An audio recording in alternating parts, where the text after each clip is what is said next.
Welcome, my dear friends. Here we are again for our spiritual cafe. And this time we chose a quote that resonated with the three of us. So I'm going to read it and let's have a little chat about it. When you are constantly thinking about somebody, you're energetically engaging with them through your attention and focus. And as you expand your consciousness, you become more sensitive to who is consistently within your energetic field, not just physically, but through thought, emotion, and even resonance. This goes beyond physical interaction. It's about who is taking up space in your awareness, who you keep returning to mentally, and who feels present in your internal world. So, my humble advice is this: whether someone lights you up or causes you pain, every time you focus on them, you're continuing to reinforce that energetic connection within your system. The work then becomes learning how to neutralize and soften those thought loops so your energy returns back to you instead of staying entangled in them. It's a big one. Certainly is. I don't know who feels the courage to start. I would like to go ahead, Wonderful. and I'm trying to make it short. My daughter has gone through an operation, and so that has been a big deal. And as a mother, I was really, concerned about it, thought about it a lot, wanted her to know that we all care about it and we all want to help her, and kept thinking and doing that. It just consumed me. I didn't realize it though. And my daughter got better, and she she was ready to do some things on her own. And but I did not hear that, and so I kept saying these things. And on her last appointment, I didn't know if she had somebody to go with her. So I really stirred up some things about it and went to her other daughter and said, are you going with her? And kept doing that, being in that energy field. And then my daughter spoke up and said, Mom, I can go ahead and go by myself. I like to go by myself. I need that to be strong again for myself. And, it was a shock for me because I thought, oh, I'm just caring. I didn't see my overdoing it about it. So I just stayed in that energetic, being consumed about it. I didn't realize it.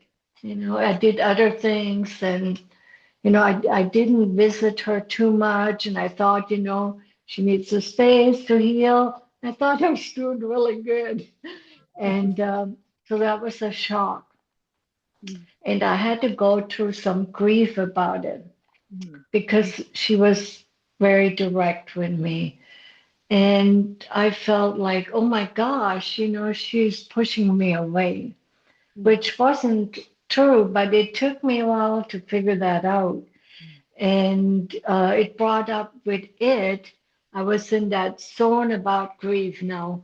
And then it brought up other grief, and the door was open for it to come in. And even with tears and drama for myself, and I thought, oh my gosh, then I started to realize it.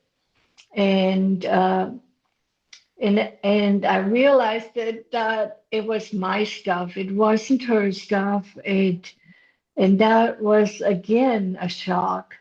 And then I started to just recently, like day or two again, I started to realize, I need to move out of that. And I did see her yesterday. She came over and she had compassion with what I was going through with another issue, but it also showed compassion about, how emotional I was. And she encouraged me to be emotional. And I can't remember what she said, but tears are an opening to maybe let your pain go away or something like that. And it really, but she said it in such a way that she encouraged me to let it loose. And she wasn't judging me about it. You shouldn't cry or what's going on or all that. And so I learned a lot about it. And I learned that I really need to take more care of myself and keep those thoughts away and I'm just learning to do that now. I'm aware of it, and I'm in the process of doing that. And I'm always shocked. I always think, oh, I'm done with all that. But something happens, and it gives, I guess, an opportunity to look at something else. So this has been quite an awakening in another arena for me. Yeah, thank you for And listening to and me. thank you for sharing because that's really painful, and you did you did so great in the way you approach it, and you allow the grief to really come because that's not easy. Eh? Mhm. It's and I think it all starts those thoughts that we direct to one person from a belief that we are not enough, that we want to do more or we want to be more or whatever. And as Mhm. long as we do not see that belief, it's very difficult to look in that mirror. And then Mhm. suddenly you get the mirror from somebody just saying this is too much, and then yeah, you start to come closer to what's the belief behind or need to constantly think about a person or being in good or being in bad. Eh? I mean, those can be people Mhm. that we dislike, and those can be people we like or love very much. Mhm. But behind Mhm. it, there is a belief, and a lot of time it's the fear, I think, of rejection, fear of not doing enough, Mhm. fear of abandonment. Well, it's a bit the same all. Mhm. I don't know. Very true. I like what you said, Hilda, about grief. I had not equated grief with that. My tendency is to go into anger. And just yesterday I went on a big rant about something. Just something happened and it really tweaked me and I just went into a rant. And I was just focused on that. Um, and it had to do with uh, we have an investment broker and I've asked them to put everything in my name for communications because my husband is not computer savvy and he doesn't look at stuff. Yesterday there was a very important message and who do they send it to but my husband, and of course he can't get it, he can't figure it out, blah blah blah. And I just went on a rant about it because what am I, chopped liver? I mean, why does it have to be the man's name on everything?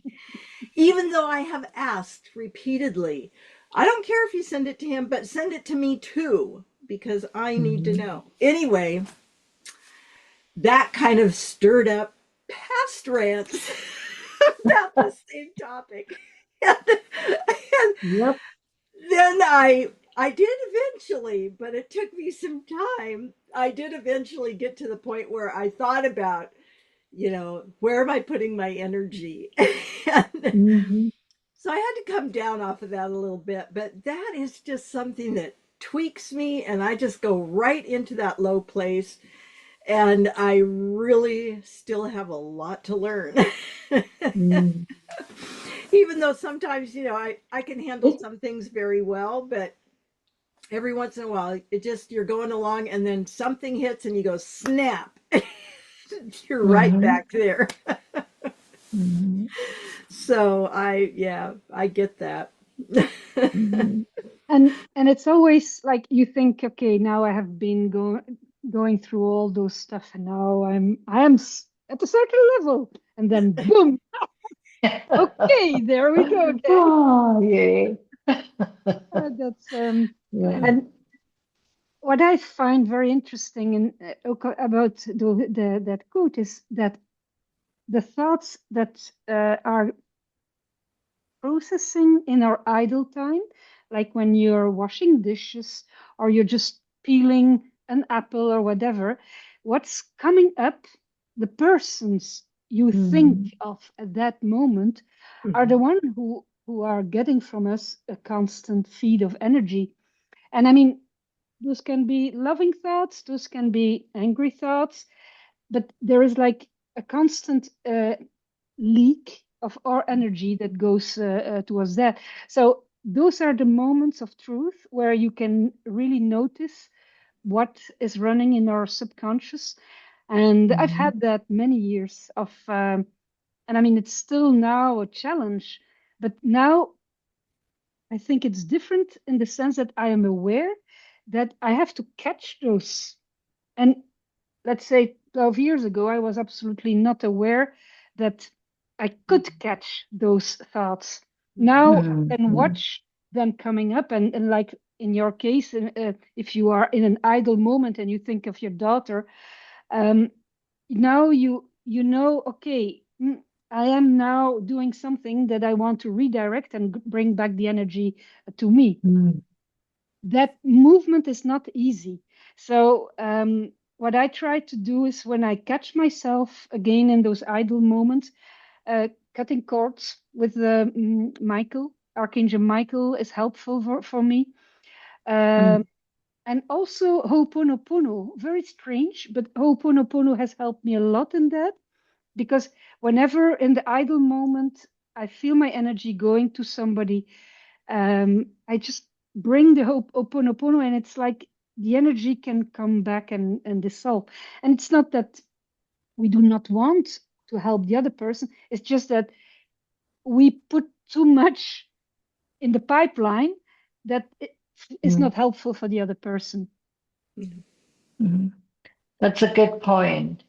You know what I like to do is I like to do work with precious stones and things. So I have some of those next to my nightstand, and I've had a couple of them that I've had really dear next to me, and it was more of a shadow rock, and Okay. he helped me. I think it's a he. You know, wherever I carried extra pain, I would put it him pretty big rock, but it felt really light to me. And then all of a sudden, I just felt something different. And with me, it's also taste involved. And I thought, it's time. He has absorbed enough now, and it's time to go for him outside. And we have a fountain out there, so I let it go to it. And to me, it was also okay that Lionel did it, because at first I wanted to follow through and I do it. But then it was easier to hand it over to him to put it there, and and then I let it go. I took the easier path. But I think we're drawn to certain things, and we we need to follow that, and then we can move on. But it was also maybe because I was now in a different awareness that Mhm. I also noticed that. And you know, last night I've been wanting to have some really nice dreams. It was not happening. And so I moved another little rock helper there, and I think it was citron. Uh, Mhm. and hey, I slept good. I had a beautiful dream. I was, powerful. It was a little bit of the dream was, I had a helper there, but he went into a deep pond, and part of the journey. And I thought, and he kind of, it covered his whole body. And I thought, oh my gosh, I don't want to do that. I don't want to get wet all over. And then I looked over and I saw a really nice pad that had just a little bit of water. And I said, I'm going to do that. I'm going to cross that and it's so much easier. And that could be fitting in too, moving Wonderful. forward into uh, easier way. But I also understand Sandy because for me, it also has been coming up about, been in such a patriotic world, and I, the universe is saying, you need to move forward to the matriarchic, and it's still so stuck in the patriotic that anger comes up with that too. Yeah. And I'm thinking, you know what, I'm not going to worry so much of who's doing what. I'm just going to let my femininity come out more and speak up for how I feel. Good. And then it took on a softer note. It wasn't stuck in that other thing. Why can't things change, And I've been there too. And it's just a little change, but it's something. Mm. No, that's a Oh, big change. I Uh, know. and I tend to be a very emotive person, so I can laugh easily, I can cry easily, and I can anger easily. So Hmm. just kind of depends on which way the card deck falls. Yes. You're a very true person. I think we know the three emotions very well. Yeah. And that's what's so funny about, well, so nice about our little group. Right. That's that idea of rocks taking over the pain. I love that. Thank you Hmm. for suggesting. And yeah, it's a good. It's important that we realize that attachment comes from a need in one way or another, being attachment that you are recognized as a valuable person of society and not like a by side of a man, or attachment to the fact of being a good mother or being a good friend or being whatever. Um, that attachment is giving us a lot of clues on things we still have to uncover, and I think it's a gift. And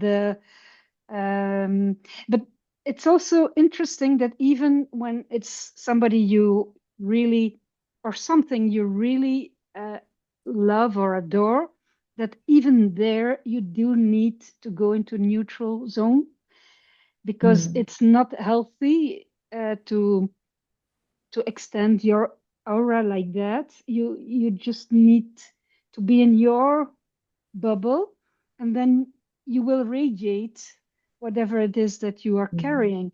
And if we have to really extend like a tentacle, we are weakening our own fields, and we are not helping the object of our adoration, whatever it is.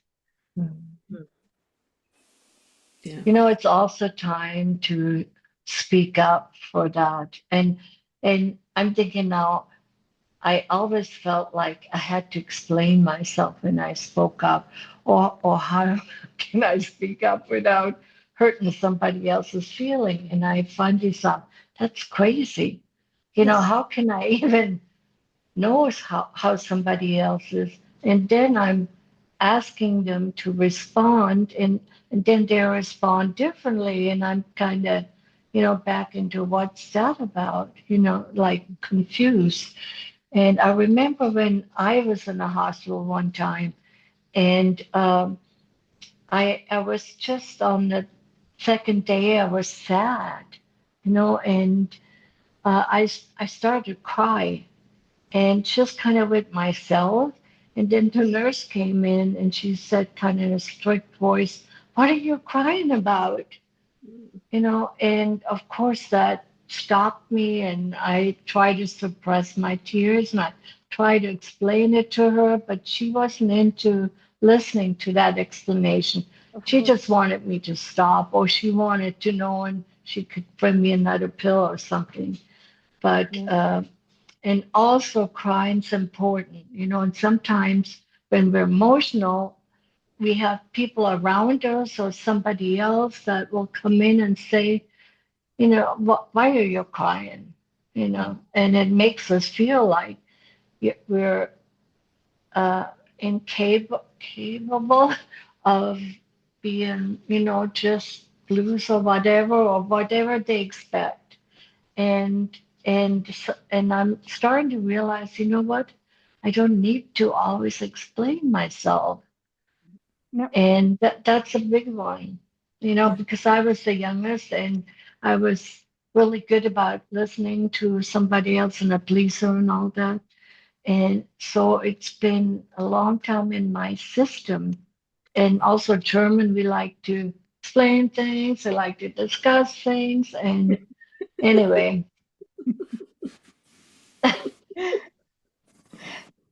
Yeah. Completely. Yeah, I agree. Oh, thank you so much. And I would like to maybe raise one thing. Hospitals are very difficult Mm, environments, not because yeah. only of our own emotions, but I think as a sensitive, we capture whatever is there. Maybe it's another mm, good talk that we can have another day about what is in hospitals that sometimes it's hard for a sensitive not to cry Hmm. even if it has nothing to do with us. Yeah. yes, sounds good. Okay, I don't know, Sandy, do you still have something you want to add? No, I think you've covered it completely. So thank you. Thank you so much.